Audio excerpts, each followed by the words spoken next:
ಆದರೆ ಕೆಟ್ಟತನ ಅಂಟ್ಕೊಂಡಿದ್ದಾಗ ಅದನ್ನು ಕಿತ್ತಾಕುವಂಥ ಪ್ರಯತ್ನ ಮಾಡ್ತಾನೆ ತಂದೆ. ಬೈತಾನೆ ಮಕ್ಕಳನ್ನು.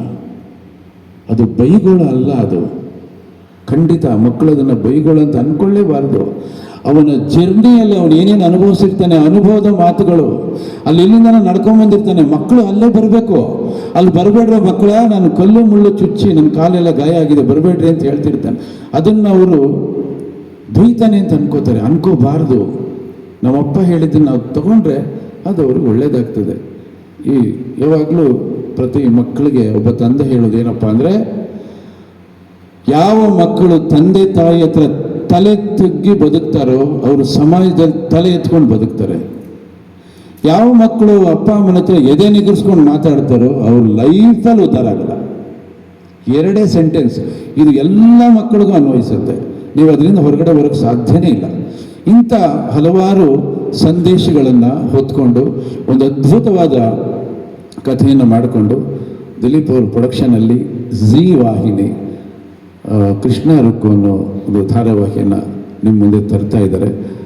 ಇದು ಖಂಡಿತವಾಗಲೂ ನಿಮ್ಮೆಲ್ಲರಿಗೂ ಇಷ್ಟ ಆಗುತ್ತೆ, ಇಷ್ಟ ಆಗುವಂಥದ್ದೇ. ಹಾಗಾಗಿ ನಾವೆಲ್ಲ ಕೂಡ 9ನೇ ತಾರೀಕಿಂದ 6:00ವರೆಗೆ ನಿಮ್ಮ ಮನೆಯ ಟಿ ವಿಯಲ್ಲಿ ಈ ಎಲ್ಲ ಪಾತ್ರಗಳು ಬರುತ್ತೆ. ನನಗಿಂತ ಒಳ್ಳೆ ಪಾತ್ರವನ್ನು ಆಯ್ಕೆ ಮಾಡಿ ನನ್ನನ್ನು ಕರೆದು ಒಳ್ಳೆ ಪಾತ್ರ ಕೊಟ್ಟಿದ್ದಕ್ಕೆ ದಿಲೀಪ್ ಅವರಿಗೆ, ವಿದ್ಯಾ ಮೇಡಮ್ ಅವರಿಗೆ ಧನ್ಯವಾದಗಳನ್ನು ಹೇಳ್ತೀನಿ. ಜೊತೆಯಲ್ಲಿ ಆಗಲೇ ದಿಲೀಪ್ ಸರ್ ಹೇಳ್ದಂಗೆ ರಾಮ್ ಮೋಹನ್ ಆಮೇಲೆ ಸುಶಾಂತ್ ಸದಾ ಸೆಟ್ಟಲ್ಲಿ ಇದ್ಕೊಂಡು ಅವ್ರಿಗೇನೋ ಹೇಳಬೇಕು ನನ್ನ ಹತ್ರ, ನೋಡಿ ಅದೇ ಥರ ಕೈ ಕಟ್ಕೊಂಡು ನಿಂತಿರ್ತಾರೆ.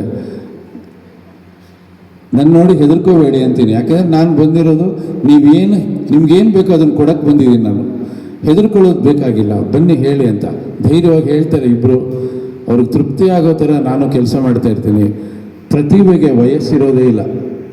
ಪ್ರತಿಭೆ ಯಾರಿಗೆ ಬೇಕಾದ್ರೂ ಹೊಸ ಹೊಸ ಐಡಿಯಾಸ್ ಬರುತ್ತೆ, ಹೊಸ ಅವ್ರು ನೋಡೋ ವಿಷನ್ನೇ ಬೇರೆ. ಹಾಗಾಗಿ ಈ ಯುವ ಪೀಳಿಗೆ ಏನು ಹೇಳುತ್ತೆ ಅದನ್ನು ತಗೊಳ್ಬೇಕು, ಅದು ನಮ್ಮ ಕರ್ತವ್ಯ ಅದು. ಹಾಗಾಗಿ ಯಾರೇನೇ ಸಲಹೆ ಕೊಟ್ಟು ಅದನ್ನು ತೊಗೊಂಡು ನಾವು ಕೆಲಸ ಮಾಡ್ತಾ ಇರ್ತೀವಿ.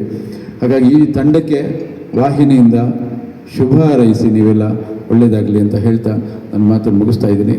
ಮತ್ತೊಮ್ಮೆ ಧನ್ಯವಾದಗಳೆಲ್ಲರಿಗೂ. ನಮಸ್ಕಾರ.